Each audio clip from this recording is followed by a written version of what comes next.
And welcome back. We do have an area of shower activity just to the south and west of US 183 in southern sections of Mills County, well to the south of Goldthwaite.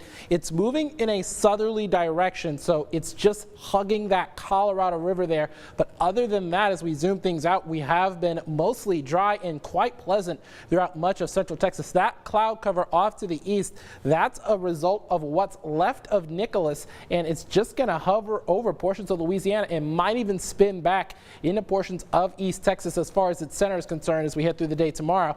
And I'll tell you the implications on that coming up in just a little bit, but pretty much upper 60s, low 70s across much of central Texas. So a really nice night if you're planning on going out to the Friday Night Lights or that concert series down in downtown Temple if you're planning on doing that as well. It's just a really good night for whatever Friday night activities you may have. And we're pretty much hovering around those low to mid 90s as we head throughout the day on your Saturday. Just a few scattered thunderstorms as a result of that wraparound moisture coming from what's left of Nicholas, headed closer to portions of southeastern sections of our viewing area down towards the Brazos Valley. And as we go hour by hour with that, we're going to show you this Saturday. By the time we kick off the morning, we're going to start off mostly clear, but then we're going to start to see some clouds, especially in our eastern zones. And then by the time we get to around 5 or 6 o'clock, that's when I think that's going to be our best chance for some of those thunderstorms, especially in that Brazos Valley. But most of central Texas, we do expect to be mostly dry. So I'm going to give it pretty much a 10% chance throughout much of central Texas, but some of our eastern zones could get to around a 20 to 30% chance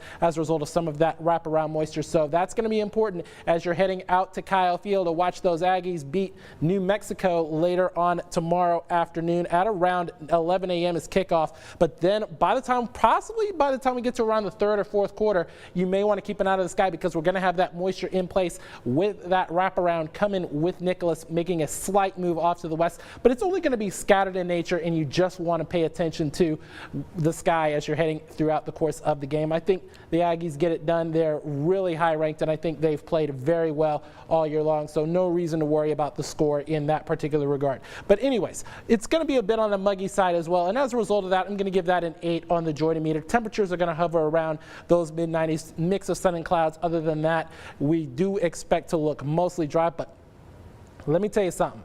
Fall starts on Wednesday. The temperatures are going to respond as well. Red means wind coming from the south, and blue means wind coming from the north. And that northerly wind, with the best chance of thunderstorms coming Tuesday night into Wednesday, that's going to drop our highs all the way down to those mid to upper 80s by the time we get to Wednesday. Yeah, we're going to kick off fall with fall-like temperatures. And Leslie, I know you're a big fan of that.